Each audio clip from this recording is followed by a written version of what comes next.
श्री स्वामी समर्थ. धनु राशी 27 जुलै ते 2 ऑगस्ट साप्ताहिक राशी भविष्य. नमस्कार मित्रांनो, अमृतवाणी या चॅनलवर तुमचं मनपूर्वक स्वागत आहे. या आठवड्यात तुमच्या नशिबाचे दार उघडणार आहे का? अनेक दिवसांपासून सुरू असलेल्या अडचणी दूर होतील का? करिअरमध्ये नवीन संधी मिळेल का? व्यवसायात अपेक्षित आर्थिक लाभ होईल का? कुटुंबातील वातावरण अधिक आनंदी होईल का? प्रेमसंबंध अधिक दृढ होतील का? विद्यार्थ्यांना मेहनतीचे योग्य फळ मिळेल का? आरोग्याची कोणती काळजी घ्यावी लागेल? चला जाणून घेऊया, या आठवड्यात धनुराशीच्या व्यक्तींसाठी ग्रह कोणते संकेत देत आहेत. व्हिडिओमध्ये पुढे जाण्याआधी कमेंटमध्ये श्री स्वामी समर्थ लिहा. स्वामी तुमच्या सर्व इच्छा पूर्ण करतील. धनुराशीच्या व्यक्तींसाठी हा आठवडा आशावाद, नवीन संधी आणि प्रगतीचा ठरण्याची शक्यता आहे. अनेक दिवसांपासून ज्या गोष्टींसाठी तुम्ही सातत्याने प्रयत्न करत आहात, त्यामध्ये आता सकारात्मक परिणाम दिसू लागतील.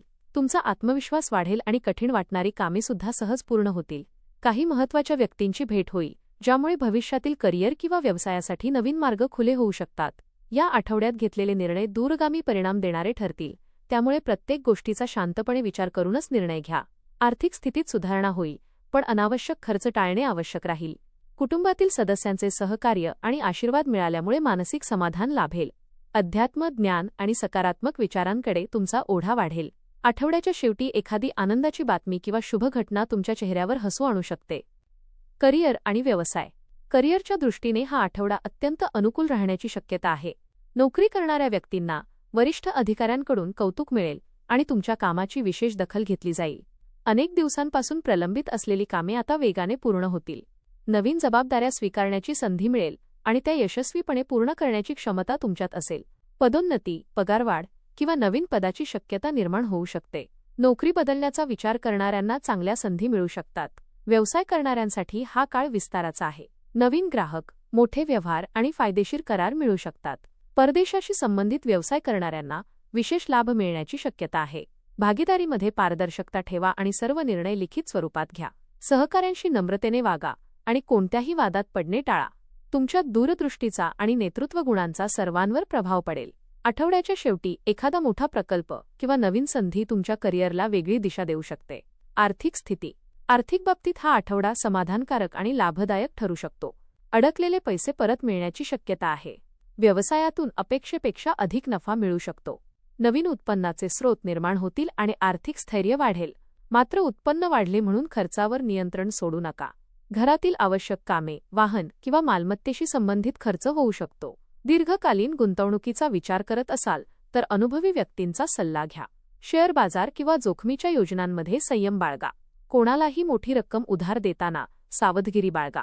बचतीसाठी नवीन योजना तयार करा. विमा किंवा भविष्यकालीन आर्थिक नियोजनावर लक्ष केंद्रित केल्यास फायदा होईल. आठवड्याच्या शेवटी बोनस, प्रोत्साहनपर रक्कम किंवा अनपेक्षित आर्थिक लाभ मिळण्याची शक्यता आहे. योग्य आर्थिक शिस्त भविष्यात मोठी सुरक्षितता निर्माण करेल. कुटुंब आणि वैवाहिक जीवन. कुटुंबातील वातावरण आनंदी, प्रेमळ आणि समाधानकारक राहण्याची शक्यता आहे. घरातील सदस्य तुमच्या निर्णयांना पूर्ण पाठिंबा देतील. जोडीदारासोबतचा संवाद अधिक चांगला होईल आणि नात्यातील जुने गैरसमज दूर होतील. अनेक दिवसांपासून रखडलेले कौटुंबिक प्रश्न सोडवण्यासाठी हा योग्य काळ आहे. घरात शुभकार्याची चर्चा सुरू होऊ शकते किंवा एखाद्या समारंभाचं आयोजन होऊ शकते. मुलांच्या प्रगतीमुळे अभिमान वाटेल. ज्येष्ठ व्यक्तींचे मार्गदर्शन आणि आशीर्वाद तुमच्यासाठी अत्यंत लाभदायक ठरेल. नातेवाईकांची भेट झाल्यामुळे घरात आनंदाचे वातावरण निर्माण होईल. प्रत्येकाच्या भावना समजून घेण्याचा प्रयत्न करा आणि रागाऐवजी संवादाला प्राधान्य द्या. कुटुंबासोबत घालवलेला वेळ तुमचे मानसिक आरोग्य अधिक चांगले ठेवेल. आठवड्याच्या शेवटी घरात एखादी आनंदाची बातमी मिळू शकते. प्रेमसंबंध. प्रेमसंबंधांसाठी हा आठवडा अत्यंत अनुकूल आणि आनंददायी ठरू शकतो. जोडीदारासोबतचा विश्वास अधिक दृढ होईल आणि एकमेकांबद्दलचा आदर वाढेल. मनातील भावना व्यक्त करण्यासाठी हा उत्तम काळ आहे. अविवाहित व्यक्तींना नवीन ओळख होऊ शकते आणि ती पुढे सुंदर नात्यात बदलू शकते. काही जणांच्या नात्याला कुटुंबाची संमती मिळण्याची शक्यता आहे. जोडीदाराला वेळ द्या आणि त्यांच्या भावना समजून घ्या. संशय, हट्टीपणा किंवा अहंकारामुळे नात्यात दुरावा निर्माण करू देऊ नका. एखादा छोटा प्रवास, एकत्र घालवलेला वेळ किंवा छोटासा सरप्राईज नात्यातील गोडवा वाढवेल. विवाहित व्यक्तींनी एकमेकांच्या मतांचा आदर केल्यास वैवाहिक जीवन अधिक सुखकर राहील. आठवड्याच्या शेवटी एखादा संस्मरणीय क्षण तुमच्या नात्यात नवीन उत्साह निर्माण करेल. शिक्षण. विद्यार्थ्यांसाठी हा आठवडा मेहनत, आत्मविश्वास आणि यश देणारा ठरू शकतो. अभ्यासात एकाग्रता वाढेल आणि नवीन विषय समजून घेणे सोपे जाईल. स्पर्धा परीक्षा, मुलाखत किंवा प्रवेश परीक्षेची तयारी करणाऱ्या विद्यार्थ्यांना चांगले परिणाम मिळण्याची शक्यता आहे. शिक्षकांचे मार्गदर्शन आणि पालकांचे सहकार्य लाभदायक ठरेल. नवीन कौशल्य शिकण्याची संधी मिळेल. गट अभ्यासातून नवीन माहिती आणि प्रेरणा मिळेल. मोबाईल आणि सोशल मीडियामुळे होणारा वेळेचा अपव्यय टाळा. नियमित वेळापत्रक तयार करून अभ्यास केल्यास अपेक्षेपेक्षा चांगले यश मिळेल. आठवड्याच्या शेवटी चांगल्या निकालाची किंवा कौतुकाची बातमी मिळू शकते. सातत्य, शिस्त आणि सकारात्मक विचार यामुळे भविष्यातील मोठ्या यशाचा पाया मजबूत होईल. तुमच्या मेहनतीची दखल शिक्षक आणि कुटुंबियांकडून घेतली जाईल. आरोग्याच्या बाबतीत हा आठवडा साधारण चांगला राहील, परंतु धावपळीमुळे थकवा जाणवू शकतो. वेळेवर झोप घेणे आणि संतुलित आहार घेणे आवश्यक राहील. पचनाशी संबंधित किरकोळ तक्रारी किंवा स्नायूंचा ताण जाणवू शकतो. बाहेरचे अन्न कमी खा आणि भरपूर पाणी प्या. नियमित योग, प्राणायाम आणि ध्यान यांचा लाभ होईल. सकाळी चालण्याची सवय लावल्यास शरीरात ऊर्जा टिकून राहील. जुन्या आजारांकडे दुर्लक्ष करू नका. मानसिक तणाव कमी करण्यासाठी स्वतःसाठी वेळ काढा. काम आणि विश्रांती यामध्ये योग्य संतुलन ठेवा. वाहन चालवताना किंवा प्रवास करताना विशेष काळजी घ्या. आठवड्याच्या शेवटी शरीरात स्फूर्ती, उत्साह आणि मानसिक समाधान वाढल्याचे जाणवेल. प्रवास. या आठवड्यात कामानिमित्त, शिक्षणासाठी किंवा धार्मिक कारणासाठी प्रवासाचा योग आहे. हा प्रवास लाभदायक ठरेल आणि नवीन अनुभव देईल.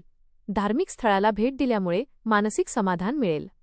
समाजात तुमचा मान सन्मान वाढेल. एखाद्या शुभकार्याचे निमंत्रण मिळू शकते. जुन्या मित्रांची भेट झाल्यामुळे आनंद मिळेल. वाहन चालवताना वाहतुकीचे नियम पाळा आणि घाई टाळा. नवीन ओळखी भविष्यात करिअर किंवा व्यवसायासाठी उपयुक्त ठरू शकतात. प्रवासादरम्यान महत्त्वाच्या कागदपत्रांची आणि मौल्यवान वस्तूंची काळजी घ्या. आठवड्याच्या शेवटी एखादी आनंददायी बातमी संपूर्ण कुटुंबात उत्साह निर्माण करेल. या आठवड्यात केलेला प्रवास भविष्यातील यशाचा मार्ग खुला करू शकतो. उपाय. दररोज भगवान श्री विष्णू आणि भगवान दत्तात्रेय यांची पूजा करा. ओम नमो भगवते वासुदेवाय या मंत्राचा 108 वेळा जप करा. गुरुवारी पिवळे वस्त्र, हरभरा डाळ किंवा हळदीचे दान करा. गायीला गूळ आणि हरभरा खाऊ घाला. गुरुजन, आईवडील आणि वडीलधाऱ्यांचा आशीर्वाद घेऊन दिवसाची सुरुवात करा. कोणताही महत्त्वाचा निर्णय घेण्यापूर्वी शांतपणे विचार करा आणि घाई टाळा. धनुराशीच्या व्यक्तींसाठी हा आठवडा प्रगती, आत्मविश्वास आणि शुभ संधी घेऊन येणारा ठरू शकतो. करिअरमध्ये यश, व्यवसायात आर्थिक लाभ आणि नवीन संधी मिळण्याची शक्यता आहे. आर्थिक स्थिती सुधारेल आणि योग्य नियोजनामुळे भविष्यातील सुरक्षितता वाढेल. कुटुंबातील वातावरण आनंदी राहील. प्रेमसंबंध अधिक दृढ होतील आणि विद्यार्थ्यांना मेहनतीचे समाधानकारक फळ मिळेल. आरोग्याच्या बाबतीत नियमित दिनचर्या, संतुलित आहार आणि मानसिक शांतता यांवर भर दिल्यास संपूर्ण आठवडा उत्साहपूर्ण जाईल. या आठवड्यात तुमचा सकारात्मक दृष्टिकोन, दूरदृष्टी आणि मेहनत तुम्हाला अनेक महत्त्वाच्या संधी मिळवून देईल. आठवड्याच्या शेवटी एखादी आनंदाची बातमी, आर्थिक लाभ, सन्मान किंवा नवीन सुरुवात तुमच्या आयुष्यात आनंदाचे नवे पर्व सुरू करू शकते. श्रद्धेने दिलेले उपाय केल्यास ग्रहांची कृपा अधिक अनुकूल राहील आणि पुढील काळातही प्रगती, यश आणि समाधानाची साथ मिळत राहील. धन्यवाद.